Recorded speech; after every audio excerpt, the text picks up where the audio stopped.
everybody. I hope you guys are having a good night. I was just sitting here thinking I just got off a phone call with another health coach that's a friend of mine. And we were talking a little bit about biophotons. I had watched this video about 7 years ago or so on YouTube with a man named John Rose. I've been looking for the video, but I couldn't find it again this evening. I guess he took it down. He has some on there, but not the exact one that I'm referring to. And he was talking about biophotons. And basically what biophotons are, they're these little tiny lights that are inside our bodies, and they're sort of just floating all over in there. And there's, I don't know, hundreds, thousands, millions. I'm not sure the exact number of them.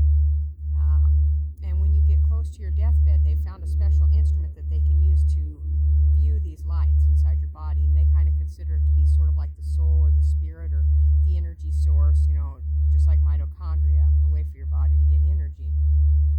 And they say that when a person's on their deathbed or they're in hospice and they're close to dying, that these biophotons will be limited to just a couple of lights left right before the person dies. And then after they die, they see that there's actually none left at all. And he was explaining in the video that biophotons work sort of like plants have them, and plants use them to absorb the sun's energy and absorb nutrients through their roots out of the soil, and it causes them to grow and bloom and develop. It's basically their energy source. And that he believed, and that there's been a lot of experimentation done to prove that some of these theories, that we're supposed to be walking around outside on the actual ground barefoot and not have all these clothes and everything on and not be eating all this cooked food. And he was explaining that you get a lot more biophotons by eating raw foods versus cooked foods, because the cooked foods actually, it kills the biophotons. And that now that we're separated from the earth, that's messing our bodies and our systems up a lot more, because we're not able to just feel and touch the earth very often. We're inside and we're walking on tile and cement and carpeted floors and all these artificial floorings instead of right on the grass. And I guess that there's a lot of different things that kill these biophotons. So radiation, cigarette smoke, drugs, alcohol, preservatives, the blue light, just looking in this phone or into the computer and the TV, all of those things also kill the biophotons off. So I guess that the idea, if you want to conserve yours and you want them to last longer so you can live a longer, more vital, healthy life, would be to try to avoid a lot of these electronics. Good luck with that. I realize when we have all these jobs that we have to use computers, we have to use phones. I'm doing it right now, for my YouTube channel. So, but if you can avoid cigarettes or smoke or drugs or alcohol or a lot of these damaging chemicals in the world or the microwave, I'm just wondering, could maybe a couple of those things live forever?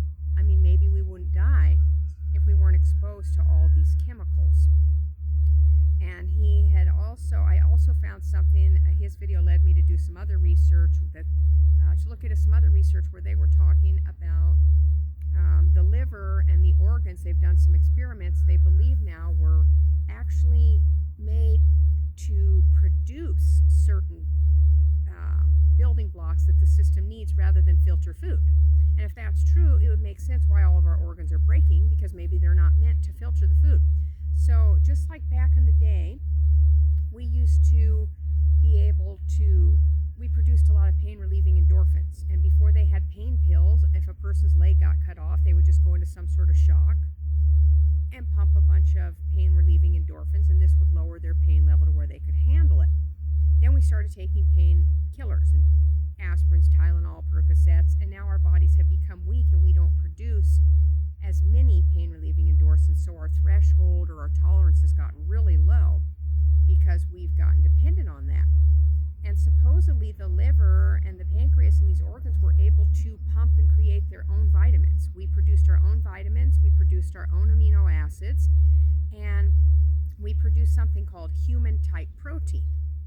And I believe, it's just a theory of course that I can't prove it, but I get these thoughts that just keep recurring in my mind, that it's quite possible that once the first person ingested some sort of a plant-based or animal type protein, we started to develop a dependency on the meat, the animal meat, just like we did the pain pills, or just like we do a blanket or the heater or the AC when it's too hot or too cold.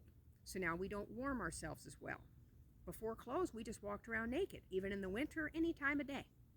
You can look up Wim Hof if you want to learn about being naked in the cold or ice baths and how he handles it beautifully and all the things it's done for his nervous system to help him. They call him the Iceman, Wim Hof. But my theory, or my real wonderment now, is if we had never started eating, would our organs be continuing to produce everything? I mean, maybe we were a self-sustaining entity. We didn't need food at all. I'm just really starting to wonder, were we supposed to actually eat or not? I'm real curious. What are your thoughts on the matter? Please type something in the comments and tell me what you guys think about this, because I'm real fascinated with these biophotons, and I'm just wondering if there's a way to preserve my life force for hundreds of years.